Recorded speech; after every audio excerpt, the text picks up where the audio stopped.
Welcome back to the True Alien Podcast, everybody. The show that, well, we kind of go on a wild ride through all the unexplained stuff out there. I'm Adrian Smith, and I'm always up for a good mystery. And I'm Julia Jones. I'll be guiding you through today's paranormal probe. So you sent over some pretty interesting stuff about this Varginha incident down in Brazil. We've got eyewitness accounts, military reports, and even some scientific analysis, and it's really all over the place. Well, it's fascinating, right? Because it all starts back in 1996 with the supposed UFO crash, and it put this town, Varginha, on the map, but not in a way most towns would want. Some people wanted to forget the whole thing, but others just couldn't shake this feeling that something wasn't right. It's like this scar on the town. Yeah, and speaking of scars, we should talk about Captain Lucas Almeida. He's a cop in Varginha who is already dealing with losing his wife in a really mysterious way. And now he's got animal mutilations and strange sightings and this growing sense that something just isn't right. Yeah, if we kind of zoom out a bit, Lucas really embodies that classic conflict between wanting to believe in a rational explanation, but then having to face the possibility that something truly extraordinary is happening. Exactly. And then we have Dr. Anya Petrova. She's a scientist who had to leave Russia because her research caused some problems. Her work on alien life forms, it made some people uncomfortable.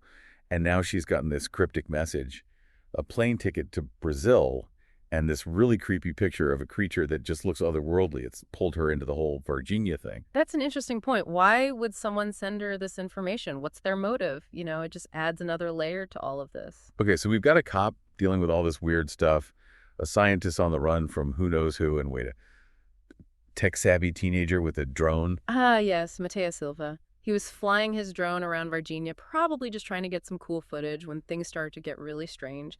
His signal went haywire, his drone started acting up, and he picked up some bizarre readings near this old quarry. Hold on, we've got all these mysterious energy readings, a UFO crash, and this creature that even a scientist who studies alien life finds disturbing vote.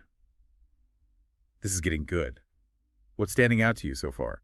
The quarry, it just seems to be this focal point for all this weirdness. The strange energy readings are really strong. They're just a magnet for all this unexplained stuff. Okay, so we've got three people, each with their own piece of the puzzle. Lucas is trying to figure out what's going on the ground.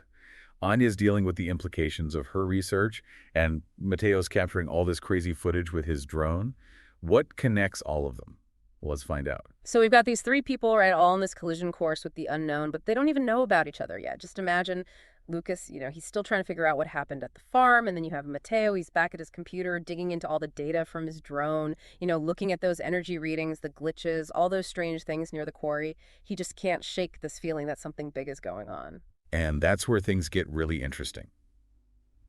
Anya, remember, she was on the run. Well, the military's found her, and they're desperate for answers. They've got this outbreak on our hands, and they need her expertise. But she's stuck. Can she trust the very people who might be behind all of this? It's like that classic power struggle, the scientist has the knowledge, but she's caught between doing what's right and the demands of this powerful organization. But back in Virginia, Lucas and Mateo are about to run into each other in a way neither of them could have ever imagined. Mateo's drone got that creepy footage at the quarry, right? Well, he decides to head back there, hoping to find something more. And guess who he bumps into? Captain Almeida, who's also looking into all the strange things happening in the area. That must have been tense. A cop who's already seen way too much weird stuff, and a teenager with a drone who stumbled onto something he doesn't understand, but they both know something's wrong, so they decide to share what they know, and that's when things start to make sense. It's like a light bulb moment. They're both looking at the same creature. This terrifying thing that Anya recognizes from her research, it's not a coincidence anymore, it's a pattern. And that pattern points to something really scary. This wasn't random, this was planned. But planned by who and for what? That's what's haunting them.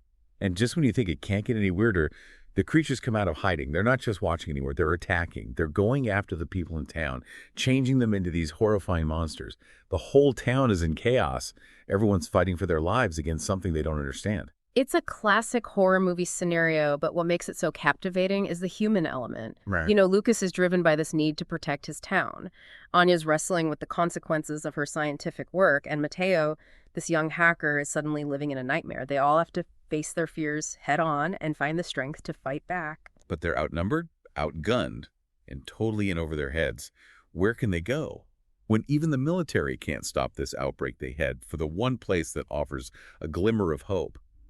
The church. It's an interesting contrast, isn't it? Science meeting faith in a battle against the unknown. Exactly, and that's where Father Gabriel comes in. He's not just a priest, he's this keeper of old knowledge, a scholar who knows about these ancient prophecies that hint at a way to fight these creatures, while Lucas and Anya are trying to wrap their heads around what they're dealing with. Mateo's busy analyzing his data, the energy readings, the weird anomalies he noticed, and he spots something, a connection between the creatures and the quarry.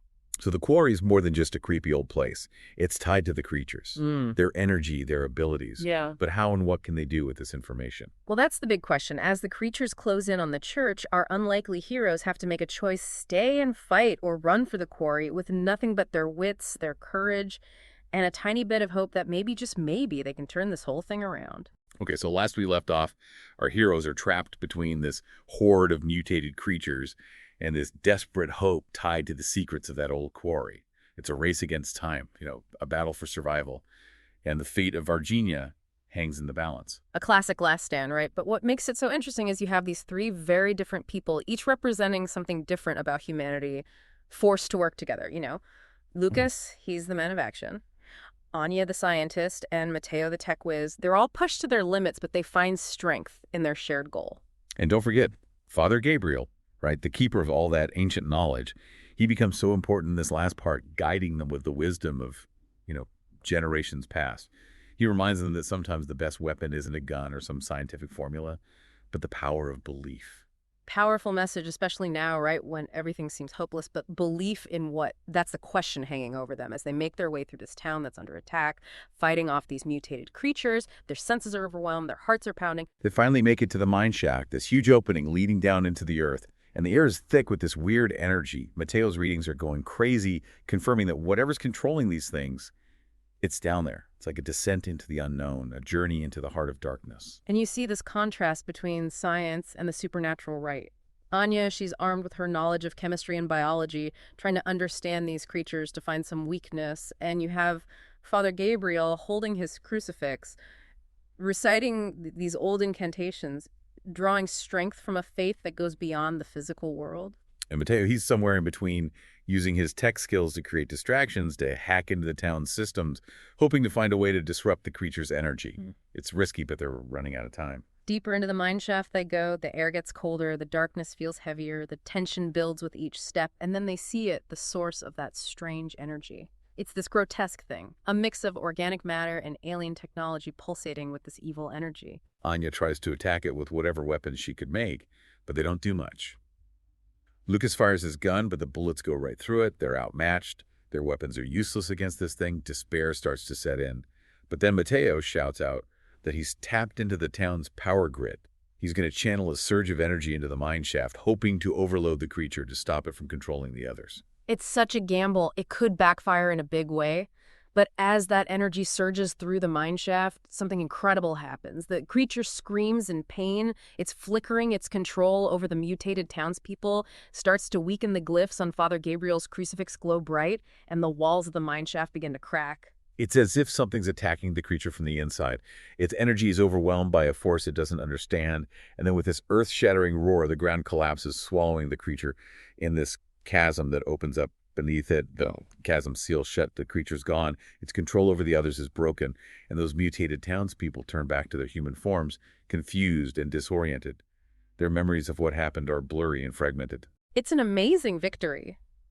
A triumph of human will and resilience against something unimaginable. But it comes at a cost. The town is in ruins. The scars of what happened are left on the town and its people.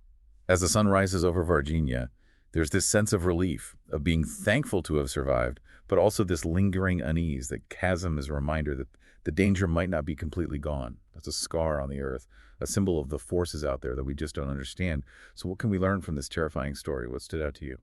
The power of human connection, how these three people from totally different backgrounds and beliefs came together to face this common enemy. It shows how strong we can be, our ability to find strength in each other, even in the darkest times. Yeah. I think you're right. It's a reminder that even when we're faced with the unknown, with something that can't be explained, we can overcome anything if we work together, if we believe in ourselves and in each other. Thanks for joining us on this paranormal probe into the heart of the Varginha Incident. If you enjoyed this episode, make sure to rate and follow the True Alien podcast for more true alien stories and paranormal probes. And remember, keep looking up. You never know what might be out there in the vastness of space.